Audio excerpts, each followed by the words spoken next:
বলো। এখানে হুম। ইরার থেকেও কয়টা ভাই আছে? হ্যাঁ, 2টা মন্দির। দুইটা।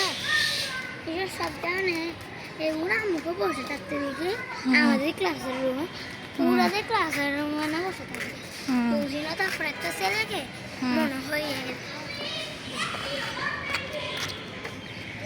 এদিকে বেশি ছেলে মানুষ বেশি এদিকে ওইটা কে? ওই বিন্দুটা দেখো সবাই কি বল হুম। সবাই ঠিক আছে ঢুকো না ঢুকায়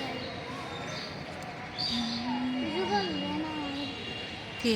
কিছু বললে না ঢুকলে না।